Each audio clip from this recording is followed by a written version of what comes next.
Il était une fois, dans le paisible village de Garoua Boulaye, une légende sombre et terrifiante connue sous le nom de « la marée noire des âmes », vague impitoyable engloutissant les innocents.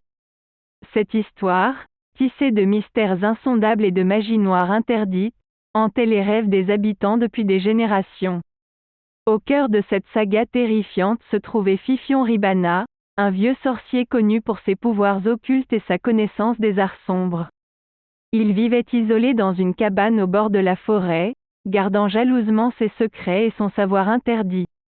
Un jour, un jeune homme courageux nommé Amadou se rendit chez Fifion Ribana, cherchant désespérément de l'aide pour sauver sa bien-aimée, Amina.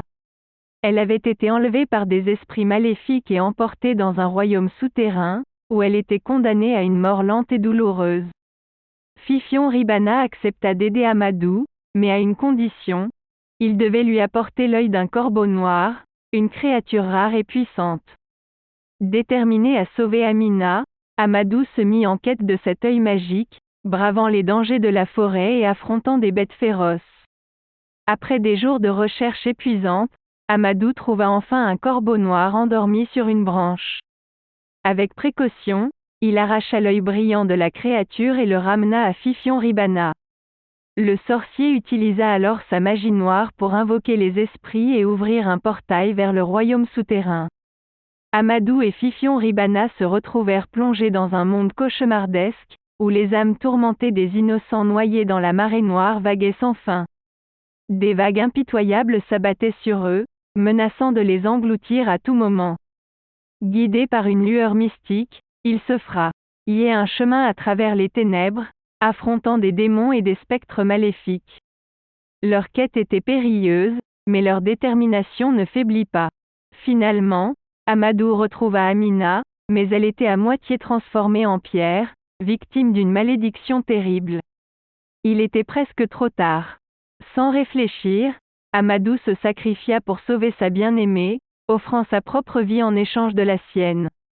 Le sacrifice d'Amadou brisa la malédiction qui pesait sur Amina. Les deux amoureux se retrouvèrent, mais leur joie fut de courte durée. Les esprits maléfiques se retournèrent contre eux, cherchant à les sacrifier pour leurs propres desseins sombres. C'est alors que Fifion Ribana intervint, invoquant les pouvoirs occultes les plus puissants qu'il possédait. Il se battit contre les esprits, les repoussant avec une énergie dévastatrice. Finalement, il réussit à sceller le portail vers le royaume souterrain, emprisonnant les esprits à jamais. Le village de Garoua Boulaye fut à nouveau en paix, mais au prix de nombreux sacrifices. Les habitants se souviendraient à jamais de l'histoire de « la marée noire des âmes », vague impitoyable engloutissant les innocents, et de la leçon qu'elle leur avait enseignée. Cette histoire sombre et terrifiante nous rappelle que le pouvoir de la magie noire peut être aussi destructeur que salvateur. Les connaissances occultes doivent être utilisées avec sagesse et modération, car elles peuvent engendrer des conséquences tragiques. Alors, chers spectateurs, souvenez-vous de cette histoire et méfiez-vous des ténèbres qui peuvent se cacher derrière chaque recoin. Abonnez-vous à notre chaîne YouTube si vous souhaitez en apprendre plus sur les légendes africaines et les mystères occultes.